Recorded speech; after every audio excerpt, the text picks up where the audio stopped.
5ই আগস্টের পর কি দেখলাম? চিহ্নিত একটা দল আবার লুটপাট, খুন খারাপি, চাঁদাবাজি শুরু করেছে।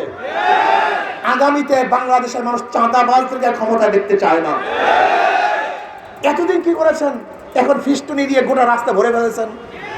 কোনো জায়গায় ফিস্টুনি ছাড়া দেখা যায় না। এতদিন কি করেছেন? আপনাদের কি শক্তি আছে আমরা জানি। জীবনবার পরের মাথায় নুন রেখে বড়ই খাবার দল আন্দোলন করবো আমরা, আর ক্ষমতা যেমন আপনার এটা হতে দেওয়া হবে না ইনশাআল্লাহ। বাংলাদেশের মানুষ কোনো খুনিকে ক্ষমতায় নেবে না, বাংলাদেশের মানুষ কোনো ধর্ষককে ক্ষমতায় নেবে না, বাংলাদেশের মানুষ কোনো চাঁদাবাজকে ক্ষমতায় নেবে না, বাংলাদেশের মানুষ কোনো ডাকাত, বদমাশ, ধর্ষক এবং 2 নম্বর 6 নম্বর দেখে আর ক্ষমতা দেখতে চায় না। প্রিয় ভাইয়েরা আমার, 1000বার দল পরিবর্তন করবেন, 1000বার নেতা পরিবর্তন করবেন, শান্তি দেখবেন না। কপালের মধ্যে শান্তি নেই। কপাল পরা মানুষ শান্তি পাবে না। একজনের নাম বি, একজনের নাম সি, এ বি তিনজনই সো। ধরে নেন ক্ষমতায় আছে এ, সে কি করবে? হটাও এ, আন্দোলন সংগ্রাম হটাও, বসাও বি, কি করবে?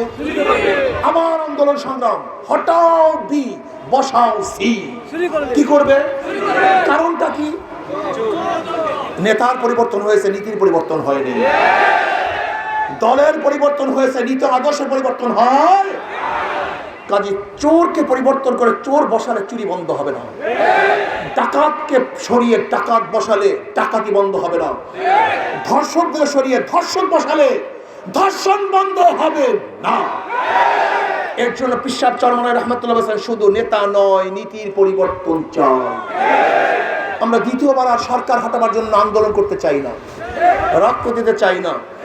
আমরা এমন এক সরকার গঠন করবো যে আল্লাহকে ভয় করে, চুরি করবে না, ইফতিজিং করবে না, 100 ধর্ষণের পরে সেঞ্চুরি পালন করবে না, যারা আবরারকে হত্যা করবে না, যারা খুন করবে না, গুম করবে না, ধর্ষণ করবে না, ডাকাতি করবে না, পরের মাল লুটপাট করবে না, এমন এক শাসক যদি আমরা বসাতে পারি যার মধ্যে আল্লাহর ভয় আছে, জনাবে মুহাম্মদ রাসূলুল্লাহ সাল্লাল্লাহু আলাইহি ওয়াসাল্লামের সাপ যার চেহারার মধ্যে আছে, যে নবী আলাইহিস সালাতু ওয়াস সালামের নেতা মানে তার আদর্শকে বাস্তবায়ন করার চেষ্টা করে, এমন এক নেতা যদি বসাতে পারি তাহলে বাংলাদেশের প্রত্যেক মানুষ শান্তি পাবে, কুলিরা শান্তি পাবে, মজদুররা শান্তি পাবে, ছেলেরা শান্তি পাবে, পুরুষরা শান্তি পাবে, মহিলারা শান্তি পাবে, মুসলমানরা শান্তি পাবে, হিন্দুরা শান্তি পাবে, খ্রিস্টানরা শান্তি পাবে ইনশাআল্লাহ।